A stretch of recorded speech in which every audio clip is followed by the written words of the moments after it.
परख के मंच पर एक बार फिर। दोस्तों, आपको राजीव रंजन का चेहरा तो अब नई परख के दर्शकों के लिए जाना पहचाना है। वो करंट अनप्लग्ड बाय राजीव के संपादक हैं और आर्थिक मसलों के ऊपर, राजनीतिक मसलों के ऊपर, स्टॉक मार्केट, पूंजी बाजार, प्रतिभूति बॉन्ड मार्केट, इन सब के ऊपर गहरी पकड़ रखते हैं। राजीव जी, ये मैं क्या देख रहा हूं? अमेरिका में एक रिसर्च आई, जिस रिसर्च ने बताया कि आर्टिफिशियल इंटेलिजेंस के कारण नौकरियां जाने वाली हैं और देखते देखते डाउ जोन्स, जो अमेरिका की स्टॉक मार्केट इंडेक्स है, मुख्य इंडेक्स है, वो धड़ाम से नीचे गिर पड़ी। दोस्तों, मैं आपको बता दूं, डाउ जोन्स वही है जो भारत में सेंसेक्स है। जाहिर है कि अमेरिका का स्टॉक एक्सचेंज बहुत बड़ा है, उसकी इंडेक्स भी कहीं ज़्यादा शक्तिशाली है, लेकिन तकनीकी रूप से कहें तो डाउ जोन्स में भी 30 कंपनियां हैं और भारत की सेंसेक्स में भी 30 कंपनियां हैं। मोटे तौर पे आप समझ सकते हैं कि हम वहाँ की इंडेक्स को, वहाँ की स्टॉक मार्केट इंडेक्स को डाउ जोन्स क्यों कह रहे हैं। जिस तरह हमारे यहाँ सेंसेक्स कहते हैं, सेंसिटिव इंडेक्स सेंसेक्स कहते हैं, उसी तरीके से वहाँ पर डाउ जोन्स कहते हैं। तो राजीव जी, ये क्या चक्कर है? वहाँ पर तो केवल एक रिसर्च आई जो कि ऐसा समझा जाता है कि बहुत ज़्यादा कुछ काल्पनिक ही थी, उसके बावजूद स्टॉक मार्केट धड़ाम से गिर गया। लेकिन भारत में तो हकीकत है, यहाँ पर क्या होगा? ये अपने आप में बड़ी ही आश्चर्यजनक, विस्मित करने वाली बात है कि एक हाइपोथेटिकल रिपोर्ट, एक काल्पनिक रिपोर्ट, ये सिट्रिनी रिसर्च करके वहां पे अमेरिका में एक रिसर्च फर्म है जो बेसिकली सबस्टैक पे अपने रिसर्च आर्टिकल्स प्रोड्यूस करता है और सबस्टैक पे उसकी बहुत बड़ी फॉलोइंग है। 1 लाख से ज्यादा लोग जो है हर महीने $175 देके ये इनके रिसर्च रिपोर्ट्स को पढ़ते हैं। तो सिट्रिनी ने एक काल्पनिक रिपोर्ट ये निकाली कि 2028 जून में विश्व का क्या हाल होगा, और उसमें उन्होंने लिखा कि पूरी तरीके से अमेरिका में कंजम्पशन ठप पड़ गया होगा। अमेरिका, आपको मालूम है, कंजम्पशन बेस्ड इकोनॉमी है। अमेरिका की जीडीपी का 72% जो है वो कंजम्पशन से आता है। और कंजम्पशन क्यों ठप पड़ा, तो उसके पीछे उन्होंने रीजन दिया कि भाई जितने भी व्हाइट कॉलर जॉब्स थे, ये जॉब्स धीरे धीरे वैनिश होना, गायब होने शुरू हो गए, क्योंकि आर्टिफिशियल इंटेलिजेंस ने जो है इनकी जगह ली। और ना केवल सॉफ्टवेयर कंपनीज के जॉब्स गायब हुए, बल्कि प्राइवेट इक्विटी फर्म जिन्होंने इन सॉफ्टवेयर सेक्टर को लोन दिया था, वो बहुत सारों ने डिफॉल्ट कर दिया। उसके बाद में वीजा, मास्टरकार्ड जैसी कंपनीज का नाम लेके इस रिसर्च फर्म ने बोला कि इनके काम लगभग ऑब्सोलीट टाइप हो जाएंगे, क्योंकि आर्टिफिशियल इंटेलिजेंस, एआई की कंपनीज जो है इससे बहुत ज्यादा एफिशिएंटली, बहुत फास्ट जो है फंक्शन कर पाएगी। उन्होंने ये बताया कि भाई जैसे मैं हो गया या आप हो गए, हमारे पास समय नहीं है। यदि मान लीजिए मुझे कोई एक जूता खरीदना है, तो अलग अलग 5 प्लेटफॉर्म पे, 6 प्लेटफॉर्म पे चेक करके कौन सा सबसे लोएस्ट प्राइस में अच्छा ब्रांड मिलेगा, ये निकालने में मुझे बहुत टाइम लग जाएगा। बट एआई आपको चुटकी बजाते 10 सेकंड में ये चीज, ये इंफॉर्मेशन दे देगा। एआई आपको बता देगा अगर आपको चिकन टिक्का खाना है तो कौन से आपके शहर में बढ़िया रेस्टोरेंट में चिकन टिक्का सबसे सस्ता मिल रहा है, जिसकी रेटिंग भी अच्छी है, और जो आपके घर के पास में वो 2 मिनट में बता देगा। तो आई मीन इस तरीके की जो चीजें हैं जिसमें आपको घंटे लगते हैं, वो 10 सेकंड 15 सेकंड में एआई काम करके देगा। तो सवाल ये उठता है कि भाई फिर जो है क्यों कोई भी आई मीन ऐसी सेवाएं लेगा जिसमें घंटे लगते हैं, जिसमें आपकी मेहनत लगती है, जिसमें आपको ज्यादा पैसा देना पड़ता है। देखिए अभय जी, इसमें सबसे बड़ा जो चिंता का जो विषय है वो ये नहीं है कि एआई सॉफ्टवेयर सेक्टर को खा लेगा। वो तो लोग जो है अंदेशा लगा ही रहे कि कुछ ना कुछ तो नुकसान पहुंचाएगा। परंतु जो सबसे ज्यादा चिंतित करने वाली जो बात है, जो डराने वाली बात है, जो भयावह बात है, वो ये है कि किस स्पीड से ये रिप्लेस कर रहा है, किस स्पीड से ये एग्जिस्टिंग सिस्टम जो है उसके अंदर में काफी तेजी से बदलाव ला रहा है। वो स्पीड जो है वो सबसे ज्यादा चिंता का विषय है, और उसी कारण से अमेरिकन स्टॉक मार्केट जो है वो जम के गिरा इस मंडे को। और लगातार हम पिछले 2-3 हफ्तों से देख रहे हैं कि सॉफ्टवेयर कंपनीज के स्टॉक्स जो हैं वो जम के पिट रहे हैं, ना केवल अमेरिका में बल्कि इंडिया में भी। आप देख लीजिए जितनी भी आईटी कंपनीज हैं सब अपने 52 वीक लो के आसपास में, यानी 1 साल के सबसे निचतम प्राइस पे है। तो सॉफ्टवेयर कंपनीज की पिटाई हो रही है। जो प्राइवेट इक्विटी फर्म्स, बड़ी बड़ी, ब्लैकस्टोन हो गया, केकेआर हो गया, अपोलो ग्लोबल हो गया, ये बेहेमोथ फर्म्स, इनके स्टॉक्स की पिटाई हो रही है।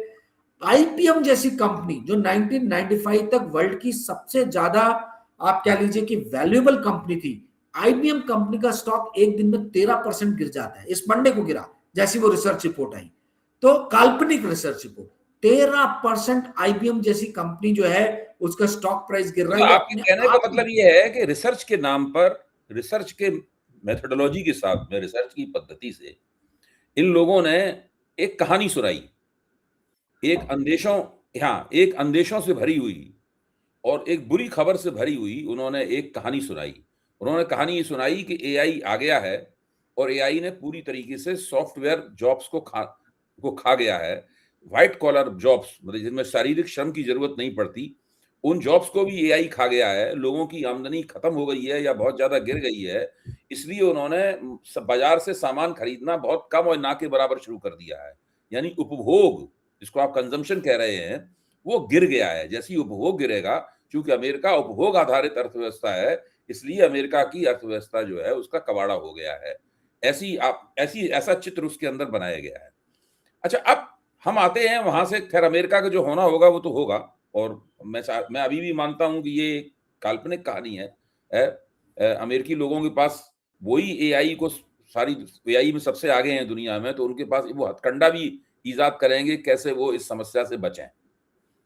मैं नहीं मानता हूं कि वो इस समस्या से बचने का हथकंडा नहीं बनाएंगे। वो भी कुछ भी उनका कुछ होगा मामला, वो अभी सामने नहीं आया है। लेकिन भारत का क्या होगा, ये है एक असली सवाल। हम लोग तो भारत में रहते हैं, हमको तो हम ऐसा तो नहीं कल मैं अमेरिका में बसने वाला हूं जाके स्थायी रूप से। तो मेरी चिंता तो ये है कि हमारा का क्या होगा, और मेरे ख्याल से आपको भी चिंता होगी कि आपका क्या होगा। भारत में जो इंफॉर्मेशन टेक्नोलॉजी की दुनिया है वो मुख्य तौर पर मेंटेनेंस का काम करती है। वो जितनी भी बड़ी बड़ी कंपनियां हैं, चाहे वो टाटा कंसल्टेंसी हो, टीसीएस हो, चाहे इन्फोसिस हो, नाम से ही पता लगता है, इनके नाम से ही टाटा कंसल्टेंसी सर्विस क्या है, वो मेंटेनेंस का काम करती है। इन्फोसिस वो मेंटेनेंस का काम करती है। अजीम प्रेमजी की जो कल्पना वो कंपनी है, वो मेंटेनेंस का काम करती है। सारी कंपनियां मेंटेनेंस का काम करती हैं। ये कंपनियां इनोवेशन का और रिसर्च का काम नहीं करती हैं। ये कंपनियां कोई नई चीज नहीं बनाती हैं। इन्होंने कोई सॉफ्टवेयर नहीं बनाया है। इन्होंने एआई बनाने से तो ये बहुत ज्यादा दूर हैं। हमें वो कहानी भी पता है कि जब विशाल सिक्का को 2015 में इन्फोसिस ने भारत बुलाया और अपने यहाँ सीईओ बनाया, तो विशाल सिक्का ने उन्हें फौरन सुझाव दिया कि आप आर्टिफिशियल इंटेलिजेंस में निवेश शुरू कीजिए। लेकिन नारायण मूर्ति ने और नंदन नलकर्णी वगैरह ने उनकी बात एक कान से सुनी, दूसरी से निकाल दी। 3 साल बाद 2017 में विशाल सिक्का अमेरिका लौट गए।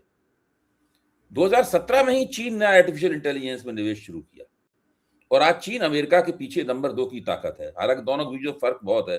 अमेरिका के पास 40 मॉडल हैं और चीन के पास केवल 15 मॉडल हैं। बहुत फर्क है फिर भी। लेकिन चीन जो कुछ है, अगर दूसरी कोई ताकत है तो वो चीन है। और रूस और यूरोप के पास तो केवल 3 मॉडल हैं, बाकी किसी के पास कुछ नहीं। तो ये है स्थिति पूरी आर्टिफिशियल इंटेलिजेंस की। तो भारत ने अगर तब निवेश शुरू कर दिया होता तो आज ये कंपनियां एआई के उपभोक्ता होने की बजाय एआई बना रही होती। खैर वो छोड़ो, वो कहानी हमारी नाकामी की कहानी है। अब उसका हम क्या कर सकते हैं। वो तो वक्त वक्त हम लोग, जो फर्स्ट मूवर एडवांटेज होता है वो हम लोगों के हाथ से निकल गया। और मुझे नहीं पता कि हम लोग लेट मूवर एडवांटेज भी ले पाएंगे कि नहीं ले पाएंगे, अगर ऐसा कोई एडवांटेज होता भी है। अच्छा, यहाँ पर जितने भी इस तरह की मेंटेनेंस कंपनियों के बड़े बड़े सीईओ हैं या उनके कर्ता धर्ता जो हैं, वो लगातार कह रहे हैं कि नहीं नहीं, अभी हमारा जो जो आईटी इंफॉर्मेशन टेक्नोलॉजी का जो मेंटेनेंस सर्विस क्षेत्र है, यानी सर्विस सेक्टर है, ये ऐसे आसानी से नहीं जाने वाला है। एआई इसका कुछ ज्यादा कुछ खास कर नहीं पाएगा। सरकार भी हाथ पे हाथ रखी बैठी हुई है। ये कंपनियां भी जैसे वो शुतुरमुर्ग की तरह हैं, जो कि जब रेगिस्तान में आंधी चलती है तो अपना सिर रेत में गाड़ देता है, सोच के उसका कुछ नहीं बिगड़ेगा है। लेकिन रेत की आंधी तो सब कुछ उड़ा ले जाती है, सब कुछ दब के खत्म हो जाता है उसके अंदर। तो एआई की आंधी आने वाली है। आपने सही कहा, उसकी स्पीड बहुत है। वो बहुत जितनी तेजी के साथ बदलती है, उसमें आप उसको सीख के उस दुनिया के सदस्य नहीं बन सकते, आप उसमें रिप्लेस हो जाते हैं। पहले तो ये थी कि भाई आपको एक लैंग्वेज आती है, दूसरी लैंग्वेज आपने सीख ली धीरे धीरे करके, फिर आपने अपनी उन्नति कर ली। यहां इसका कोई चांस नहीं। यहाँ तो बिल्कुल जो शुतुरमुर्गी जो शैली में काम हो रहा है, इसमें तो हम लोगों का कबाड़ा होना तय है। जी। जी, आप एकदम सही बोल रहे हैं। मतलब कई सारी बातें आपने की, मैं उसको 2-3 अलग-अलग भाग में समेटता हूँ। पहला जो आपने बात किया, वो बात किया इंडियन सॉफ्टवेयर इंडस्ट्री या सेक्टर के, मतलब इस आईटी सेक्टर के बारे में। देखिए, मोटा-मोटी जो इंडिया का जो आईटी सेक्टर है, इसका लास्ट ईयर जो सारी कंपनीज इंडियन थी, इनका रेवेन्यू मिला के हुआ था 280 से 285 बिलियन डॉलर के आसपास। ठीक है, तो हम ये कह सकते हैं कि इंडियन सॉफ्टवेयर सेक्टर का जो साइज है वो लगभग 280 बिलियन डॉलर के आसपास में है। इस 280 बिलियन डॉलर में लगभग 225 बिलियन डॉलर जो है वो इंडियन आईटी कंपनीज ने एक्सपोर्ट किया, सर्विसेज एक्सपोर्ट की। और ये हमारे लिए बहुत बड़ा फिगर है अभय जी, क्योंकि बैलेंस ऑफ पेमेंट जो है, या आप ये कह लीजिए कि ट्रेड बैलेंस एक तरीके से बनाने में जो है, वो सॉफ्टवेयर सेक्टर का एक्सपोर्ट जो है उसकी बहुत बड़ी भूमिका है। आप सोचिए, लगभग India natural gas, oil, crude, petroleum products, ये सब मिला के लगभग 150 बिलियन डॉलर का इंपोर्ट करता है। तो वो जो हम इंपोर्ट कर रहे हैं डॉलर में, वो डॉलर आ कहां से रहे हैं? वो डॉलर आ रही है आईटी सेक्टर में दे रहा है, आईटी सेक्टर के एक्सपोर्ट से आ रहे हैं। तो और ना केवल रुपी की स्टेबिलिटी के लिए और हमारे इंपोर्ट के लिए आईटी, स्ट्रॉन्ग आईटी सेक्टर जरूरी है, बल्कि उसके अलावा देश के अंदर आप देखिए, देश के अंदर में बैंगलोर, हैदराबाद, पुणे, चेन्नई, इन सब शहरों की इकोनॉमी जो है वो पूरी की पूरी आईटी सेक्टर के इर्द गिर्द बनी हुई है। व्हाइटफील्ड बैंगलोर की जो गगनचुंबी अट्टालिकाएं हैं, जिसके अंदर में हमारे नौजवान जो है वो नौकरी द्वारा घर खरीदते हैं, और ये तेरा घर, ये मेरा घर, ये घर बहुत हसी है वाला नारे के साथ जो है जवानी से जीना शुरू कर देते हैं। यदि ये नौकरियां नहीं रहेंगी तो वो कहां से घरों की ईएमआई पे करेंगे, कहां से कारों की ईएमआई पे करेंगे, कहां से जो है वो एसआईपी म्यूचुअल फंड्स में करेंगे, कहां से स्टॉक मार्केट में पार्टिसिपेशन करेंगे? तो ये जो वाइड लेवल जो नुकसान हो सकता है, ठीक है, रियल एस्टेट सेक्टर के ऊपर में, रिटेल सेक्टर के ऊपर में, रेस्टोरेंट्स के ऊपर में, होटल के ऊपर में, ऑटोमोबाइल इंडस्ट्री के ऊपर में, ये बड़ा मैसिव इंपैक्ट हो सकता है। आज की डेट में इंडिया में लगभग मोटा मोटी 80 लाख लोग जो हैं वो सॉफ्टवेयर सेक्टर में एम्प्लॉयड है। 80 लाख लोग। नीति आयोग की रिपोर्ट है कि हो सकता है कि एआई के कारण, पैसिमिस्टिक कंडीशन उन्होंने दिया कि 20 लाख नौकरियां चली जाए, यानी 25% नौकरियां विलुप्त हो। ये तो कंजूसी से कहा है उन्होंने, बहुत कंजूसी से। कंजूसी। तो 80 लाख से लाख हो जाएगा, ऐसा उनका मानना है। ठीक है, उस पर बाद में बात करेंगे कि कितना सही है गलत है, पर कहने का अर्थ है ये जो 80 लाख लोग हैं, ये सिर्फ 80 लाख नौकरियां नहीं है, इसका जो सपोर्ट फंक्शन है, होटल हो गए, रेस्टोरेंट्स हो गए जहां पे ये इंजीनियर जाके खाते हैं, इनके ऑफिस में काम करने वाले लोग हो गए, ये जो सपोर्ट स्टाफ है ये करीबन 2 करोड़ यानी 20 मिलियन है। तो 1.5 से 2 करोड़ इनडायरेक्टली एम्प्लॉयमेंट पाते हैं और 80 लाख लोग डायरेक्टली एम्प्लॉयमेंट पाते हैं। तो मोटा मोटी 2 करोड़ से 2.5 करोड़ कमाने वाले लोग, जैसे कि अधिकतर अच्छे वाले लोग, जो इंडिया की मिडिल क्लास की रीढ़ की हड्डी माना जाता है, उन लोगों, खुशहाल हिस्सा है भारत का जी, उन लोगों के ऊपर में बहुत बड़ा असर आने चांसेस है। और इस चीज के ऊपर में मुझे दुख होता है कि भारत सरकार जो है, हमारे नीति निर्माता जो है, ना केवल वो एप्स्टीन फाइल्स या राफेल के बारे में खामोशी जो है वो खामोशी का दामन थाम लेते हैं, बल्कि जब एआई जैसी इंपॉर्टेंट चीज इंडिया के सॉफ्टवेयर सेक्टर को बुरी तरीके से जो है ध्वस्त कर सकती है, उसके ऊपर भी हमारे नीति निर्माता कोई ध्यान नहीं है। इस बारे में कोई स्टेटमेंट नहीं आ रहा, क्या पॉलिसी बना रहे हैं लोग, क्या स्ट्रैटेजीज बना रहे हैं जिससे ये जो डैमेज है इसको कोलैटरल डैमेज ना होने दे, इसको ज्यादा इंपैक्ट ना पड़े भारत के ऊपर में। इसके ऊपर में कोई ब्लूप्रिंट तैयार होता हुआ दिख नहीं रहा है, कोई बात ही नहीं कर रहा है। तो ये हमारे नीति निर्माता जो है ना केवल एप्स्टीन या राफेल के मन चुप है, बल्कि एक ऐसी चीज जो भारत की इकोनॉमी का स्पाइन है, जो भारत में रुपये को स्टेबिलिटी प्रोवाइड करता है, जो प्रीशियस डॉलर की अर्निंग करता है, उस चीज के भी ऊपर मैं देख रहा हूं कि मतलब दे आर कंफ्यूज है, या शून्य बटा सन्नाटा आप समझ लीजिए, मतलब वहां कोई थिंकिंग ही नहीं है, कोई सोच ही नहीं है। तो ये सबसे बड़ा जो है ना, मेरे को भय बात का लग रहा है। अब आते हैं जो आपने सॉफ्टवेयर सेक्टर के ऊपर में बात की। देखिए सॉफ्टवेयर सेक्टर का जो रेवेन्यू रहता है वो उसका मॉडल क्या है? उसका मॉडल है बिलेबल आवर्स, कितने घंटे आप काम कर रहे हो उसके बदले में जो है आप बिल करते हो, ठीक है। तो वेंडर की होती है वो आवर्स के हिसाब से होती है। अब जो एक काम करने में मान लीजिए 10 इंजीनियर लग रहे हैं और एक हफ्ते का समय लग रहा है, यदि वही काम आपको 4 घंटे में एक एआई करके दे देगा तो भाई आप क्यों किसी सॉफ्टवेयर फर्म को काम दोगे? तो ये जो बिलेबल आवर वाला जो मॉडल है वो मॉडल जो है एकदम डेंजर में, थ्रेट में आ गया है। भले ही सॉफ्टवेयर सेक्टर को पूरी तरीके से ना रिप्लेस करे एआई, परंतु जो इनका बेस्ट मॉडल है वो खतरे में आ गया। ये पहली चीज हुई। तो बिजनेस मॉडल में अब इनको कुछ तो भी आउट ऑफ बॉक्स थिंकिंग करके कुछ और सोचना पड़ेगा। चीज दूसरी चीज, इंडिया की जो आईटी कंपनीज हैं ये काफी हाई मल्टीपल को मिल रहे थे। इनका जो स्टॉक मार्केट में यदि आप मार्केट कैप देखें, वैल्यूएशन देखें, तो ये 20 टाइम्स अपना एनुअल प्रॉफिट का अर्निंग मल्टीपल इनको मिला था। यानी आज मान लीजिए 100 रुपए का फायदा इनको हो रहा है तो इनको 2000 रुपए का प्राइस मिल रहा है, यानी 20 टाइम्स आगे का आज के प्रॉफिट के हिसाब से। जबकि यही वर्ल्ड ओवर हम देखें तो 14-15% है। एडोबे जैसे इतनी बड़ी सॉफ्टवेयर कंपनी है यूएसए की, वो 14-15% के अर्निंग मल्टीपल ट्रेड करी। तो हमारा टीसीएस क्यों 22% पे होना चाहिए? हमारा विप्रो क्यों 22 से 25 टाइम्स अर्निंग मल्टीपल होना चाहिए? तो हो क्या रहा है कि ये जो 5.5 लाख करोड़ इन्फोसिस हो गई या 7-8 लाख करोड़ का मार्केट कैप वाला टीसीएस हो गया, इन सबके प्राइसेस ये नीचे आएंगे यदि अर्निंग मल्टीपल्स कॉन्ट्रैक्ट होते हैं। तो आप समझिए इनके शेयर प्राइस नीचे आएंगे। शेयर प्राइसेस नीचे तो लाखों लोग जिनका आईटी सेक्टर से लेना देना नहीं है, जो सिर्फ निवेश करते हैं स्टॉक मार्केट में, अपनी सेविंग को लगाते हैं, उन लोगों पे भी नेगेटिव इंपैक्ट पड़ेगा। तो ये हुआ इनडायरेक्ट इंपैक्ट। इनका आईटी से कोई लेना देना, उन्होंने सिर्फ स्टॉक्स खरीदे, अपनी सेविंग लगाई है। पर आने वाला दिन जो है वो उनके लिए खतरनाक हो सकता है, क्योंकि पूरा का पूरा रेवेन्यू मॉडल जो है उसको चैलेंज कर दिया है एआई ने। ऑलरेडी इंडियन कंपनीज को बहुत हाई अर्निंग मल्टीपल्स मिल रहे थे। इंडिया का सॉफ्टवेयर सेक्टर, मेरे नए परख के प्यारे दर्शकों ध्यान से सुनना ये, क्योंकि कोई आपको नहीं बताएगा। इंडिया के सॉफ्टवेयर सेक्टर का जो मेन आधार रहा है वो मेन आधार रहा है लेबर आर्बिट्राज।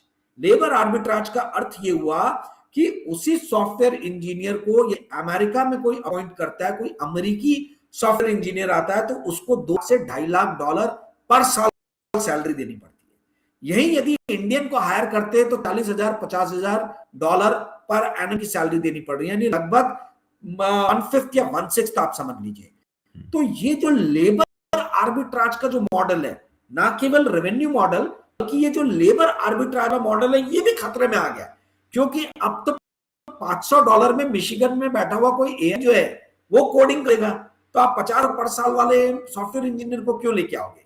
तो इंडिया के लिए खतरे की घंटी इसलिए है क्योंकि रेवेन्यू मॉडल ध्वस्त होता हुआ नजर आ रहा है। साथ ही साथ जो बेसिस था इंडिया का कि इंग्लिश स्पीकिंग, बहुत होशियार, काफी बड़ा लेबर फोर्स, वो लेबर फोर्स जो है वो लेबर आर्बिट्राज जो चीप था, सस्ता, उसके ऊपर में कुठाराघात हो रहा है।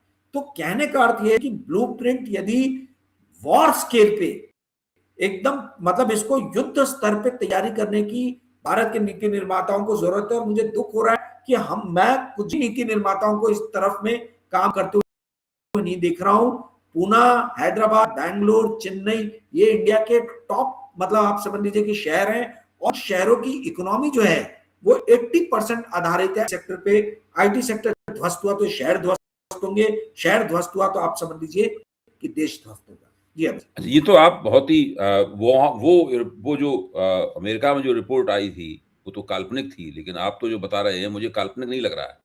मुझे लग रहा है कि ये तो हमारे देश में होने वाला है। हो सकता है हम जो सोच रहे हो उसके 1-2 महीने इधर-उधर हो जाए, और ये जिस स्पीड से होगा मुझे लगता है कि ये 6 महीने से लेकर साल भर के बीच में ये घटित हो जाएगा, ऐसा मुझे लग रहा है।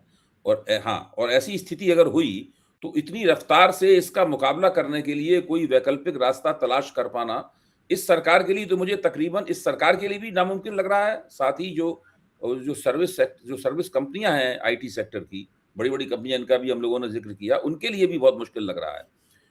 और इसलिए और भी मुश्किल लग रहा है कि इनके जो सीईओ हैं, इनके जो कर्ता-धर्ता हैं, वो सब कह रहे हैं नहीं कुछ नहीं होगा। हमारी हमारी तो इतने बिलियन की इंडस्ट्री है, ये इंडस्ट्री एक पल में कहीं जा नहीं सकती, ऐसा बोल रहे हैं। देखिए, समझने वाली बात जो है ये है, मैं आंकड़े दे रहा हूं, ध्यान से आप लोग सुनिएगा। हुँ, क्या आंकड़े हैं? 5 बड़ी अमेरिकन कंपनी हैं, यही मिला के लगभग $625 बिलियन का इन्वेस्टमेंट कर रही हैं एआई पे इस साल 2026 हुँ, में। तो ये कंपनियां क्या बेवकूफ है क्या हुँ, कि ये इतना बड़ा मैसिव लेवल का इन्वेस्टमेंट कर रही हैं सिर्फ इसको डेवलप करने के लिए? गूगल जैसी कंपनी 185 बिलियन हुँ, है इन्वेस्ट कर रही है, अमेजॉन 200 बिलियन डॉलर कर रही है। यही दोनों कंपनी का इन्वेस्टमेंट जो है पूरे के पूरे इंडियन आईटी सेक्टर के रेवेन्यू से कहीं ज्यादा बड़ा है। हुँ, लगभग मतलब आप समझ लीजिए कि 50% ज्यादा है। $285 बिलियन इंडियन सॉफ्टवेयर सेक्टर ने, आईटी सेक्टर ने पिछले साल, और यही दोनों कंपनी मिला के $385 बिलियन जो है वो खर्चा कर रही है। माइक्रोसॉफ्ट जो है $150 बिलियन डाल रही है। मेटा जो फेसबुक की पेरेंट कंपनी $135 बिलियन डाल रही है, और ओरेकल $55 बिलियन डाल रही है। तो ये कंपनी जो है ये क्या रिटर्न ऑन इन्वेस्टमेंट देखी नहीं क्या? ये पैसा डाल रही है तो प्रॉफिट, मुनाफा कमाने के लिए डाल रही है ना। तो मुनाफा कैसे कमाएगी? मुनाफा तभी कमाएगी जो ऑलरेडी बिजनेस मॉडल है सॉफ्टवेयर में, उसको करेगी ये सब कंपनी। तो ये सब कंपनी जो इन्वेस्टमेंट कर रही हैं, वो इन्वेस्टमेंट अपने आप में इतना भयावह, इतना बड़ा है कि भारत की कंपनीज की बोलती बंद। भारत की कंपनीज विस्मित है, आश्चर्यचकित है, डरी हुई है। उन्हें समझ में नहीं आ रहा कि भाई हम क्या करें, क्योंकि उनके पास में कोई रिस्पॉन्स के लिए जो है वो चीज ही नहीं है। आपने बहुत से विशाल सिक्का जी का जिक्र किया। आज इन्फोसिस के लोग जरूर जो है खून के आंसू रो रहे होंगे कि हमने उस टाइम में क्यों नहीं सोचा कि भैया हमको एआई पे काम करना चाहिए। तो कहने का अर्थ ये है अभय जी कि जो शुतुरमुर्ग के साथ में आपने आईटी कंपनीज के सीईओ की जो है कंपैरिजन किया, वो गलत नहीं है, वो बिल्कुल सही है। आज भी इनकी मिसप्लेस्ड प्रायोरिटीज है। आज भी आईटी कंपनीज के सीईओ जो है वो आर&डी के बारे में ना सोच के ये कि किस तरीके से अपने स्टॉक प्राइसेस को हम स्टेबल करें, स्टेबिलिटी कैसे प्रोवाइड करें। अरे भाई, स्टॉक प्राइसेस स्टेबल हो जाएंगे यदि आप कोई विकल्प जो है वो दिखा सके। एआई क्यों नहीं आपको रिप्लेस करेगा? इन लोगों का देखिए मोटा मोटी चीज समझ लीजिए, 54% इंडियन सॉफ्टवेयर सेक्टर का एक्सपोर्ट जो है वो होता है अमेरिका को, यूनाइटेड स्टेट्स ऑफ अमेरिका को, और 31% होता है यूरोप को। तो 54 प्लस 31 हो गया 85%। 85% मार्केट में यदि एआई आ गया तो आपके लिए बचा क्या? 15% एशिया और इंडिया। इंडिया में क्या है? मान लो इंडिया ने 2 बार को सोच लिया कि नहीं, हम एआई को काम नहीं देंगे। इंडियन गवर्नमेंट ने सोचा हम अपने इन्फोसिस और टीसीएस को ही देंगे। पर कब तक?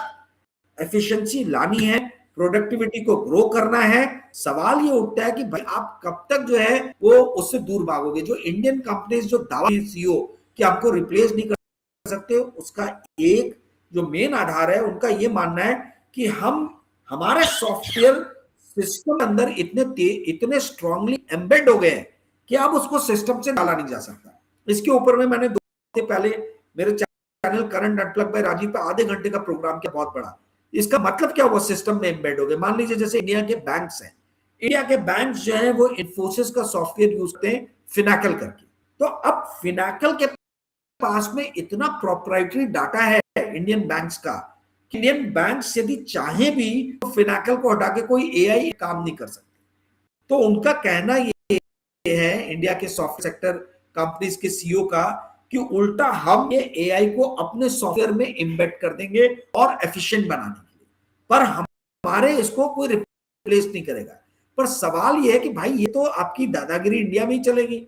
अमेरिका में जब आप अपने क्लाइंट के पास जाओगे, बोलेगा भागो यहां से, $500 पर मंथ पे मैं एआई एजेंटिक एजेंट रख रहा हूं, मैं तुम्हारे इंजीनियर को $5000 महीने का नहीं देने वाला। तब आप क्या करोगे?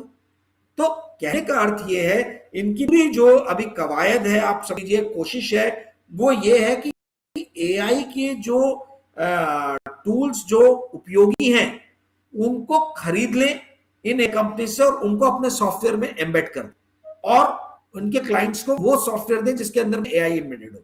पर सवाल ये उठता है कि माइक्रोसॉफ्ट और अमेजॉन और फेसबुक और गूगल ये जो इतने इन्वेस्टमेंट कर रहे हैं वो होने देंगे क्या? वो उसमें भी एक इलाज निकालेंगे। $700 बिलियन यदि कोई कंपनी एक साल में डालती है, 2028 तक मॉर्गन स्टैनली की है कि 2028 तक अमेरिका की आईटी कंपनीज मिलके $3 ट्रिलियन का इन्वेस्टमेंट एआई में करने वाली है। आगे आने वाले 3 साल में $3 ट्रिलियन। तो भाई राजीव जी, इसमें अगर भारत का जो एआई सेक्टर है, यानी भारत में जो नई उभरती हुई हस्ती थी, वो थी हस्ती, एक जमाने में इंजीनियर डॉक्टर वगैरह होते थे, लेकिन अब सॉफ्टवेयर इंजीनियर जो है ना, भारतीय समाज का सबसे ज्यादा सम्मानजनक शब्द था। अगर कोई सॉफ्टवेयर इंजीनियर है तो उसकी, इसका मतलब है कि उसकी प्रगति खुली हुई है। मतलब प्राइवेट सेक्टर में, सरकारी क्षेत्र की मैं बात नहीं कर रहा हूं, वहां तो अभी भी इनकम टैक्स ऑफिसर होना, आईएएस अफसर होना, आईएएस अफसर होना, आईपीएस अफसर होना बड़ी बात है, लेकिन सॉफ्टवेयर इंजीनियर, तो अब अगर सॉफ्टवेयर इंजीनियर्स की दुनिया में प्रलय हो गया एआई की वजह से, तो ये सॉफ्टवेयर इंजीनियर, इनके पास जो पैसा होता था, यही हमारे सबसे बड़े उपभोक्ताओं में से एक थे। बाजार से माल यही खरीदते थे। ये अपार्टमेंट के अच्छे घरों में रहते थे, 3 बेडरूम फ्लैट में, 4 बेडरूम फ्लैट्स में रहते थे। ये अच्छी जो स्वयं की कारें हैं, वो कारें चला रहे थे। यही लोग विदेश यात्राएं करते थे, हवाई जहाजों में चलते थे, यही लोग। तो अब जब ये लोग, इनकी पूरी दुनिया तबाह हो जाएगी, और बिल्कुल आपकी बात से लग रहा है, मैं भी आपकी बात मानता हूं, ऐसा होने वाला है। जब ये दुनिया तबाह होगी, तो इसका तो हमारे भारत के स्टॉक एक्सचेंज के ऊपर, हमारे पूंजी बाजार के ऊपर जो भी ट्रांजैक्शंस होते हैं, इन सब के ऊपर ये लोग थे जो तरह तरह के जो म्यूचुअल फंड्स होते हैं उनमें पैसा लगाते हैं, और जगह पैसा इन्वेस्ट करते हैं। ये सब जो हो रहा था, इससे तो बहुत बड़ा उपभोक्ता वर्ग निकल जाएगा इससे बाहर। तो यहाँ पे इस हमारे पूंजी बाजार पे भी इसका बड़ा ही विपरीत असर पड़ेगा, और ज्यादा दिन नहीं लगेगा, ये तो 6 महीने में ही शुरू हो जाएगा। एकदम सही बोल रहे हैं आप। देखिए 1991 में जो भारत पे संकट आया था, मेरा मानना है कि लगभग वैसे ही संकट में हम आने वाले समय में फंसने जा रहे हैं। 1991 के संकट को हमने, उस संकट का निवारण किया भारत की क्लोज्ड इकोनॉमी को खोल के, लिबरलाइजेशन, प्राइवेटाइजेशन, ग्लोबलाइजेशन को आलिंगन उसका लेके, उसको गले लगा के जो है हमने अपने आप किसी भी तरीके से बचाया, और जो सोना गिरवी रख के देश चलाने का जो एक आ गया था, उससे कैसे भी हमने अपना पीछा छुड़ाया। अब मुझे लग रहा है कि वही स्थिति या उससे ज्यादा स्थिति आने वाले दिन में हो सकती है। अबे जी, आप क्या सोच रहे हो? क्यों मिसाल से foreign institutional investors Indian stock market को बेच कर जा रहे हैं? 2021 में मैंने एक आर्टिकल लिखा था फॉर्च्यून के लिए, फॉर्च्यून में रहते हुए। उस वक्त याद है कि इंडियन आईटी सेक्टर का जो निफ्टी 50 में क्वेश्चन या वेटेज हुआ करता था, वो 17.5-18% के आसपास में था। आज वो 13-13.5% पे आ गया। तो ये इंडिया से एफआईआई क्यों भाग रहे हैं? इंडिया के आईटी सेक्टर का निफ्टी में वेटेज क्यों कम हो रहा है? इंडिया की रुपी जो है वो 80 से 92-91 पे क्यों आ गई है, 91-92 पे? इसका कारण ये है कि जो हम लोग नहीं देख पा रहे हैं, वो इन्वेस्टर्स ने, फॉरेन इंस्टीट्यूशनल इन्वेस्टर्स ने पिछले 1-1.5 से पहले ही भाप लिया। उनको समझ में आ गया कि इंडिया की इकोनॉमी की जो स्पाइन, जो रीढ़ है, वही अभी ढुलमुला आने वाले दिनों में। और जैसा कि आपने एकदम सही बोला कि भाई ये जो व्हाइट कॉलर जॉब्स हैं, यही तो सबसे हाई पेइंग जॉब्स थे, और यही हाई पेइंग जॉब्स जो हैं ये प्रॉब्लम में आ रहे हैं। मैं अपने सेक्टर का एग्जांपल देता हूं, जर्नलिज्म का। अब जान क्या आश्चर्य होगा, बड़े बड़े जितने भी पब्लिकेशन हाउस है, मैं नाम नहीं लेना चाहूंगा, पर सब जानते हैं कि इंग्लिश के बड़े प्रिंट न्यूज़पेपर कौन से हैं, हिंदी के बड़े प्रिंट न्यूज़पेपर कौन से हैं। ऑलमोस्ट अबे जी इनके अंदर में डेस्क की जॉब खत्म होगी। सिर्फ जो रिपोर्टर जाके रिपोर्ट ला सकते हैं, या जो टीवी जर्नलिस्ट बाइट कलेक्ट कर सकते हैं, सिर्फ उनकी जॉब बची हुई है। सारे बड़े बड़े न्यूज़पेपर्स ने, ऑर्गेनाइजेशंस ने ऑफिस के अंदर में एसी रूम में बैठ के एडिटिंग करने वाला काम जो है वो मशीन्स को दे दिया, और जो बड़ी बड़ी लाखों की सैलरी में जो डेस्क एडिटर बैठे होते, सबके सब बाहर का रास्ता देख रहे हैं।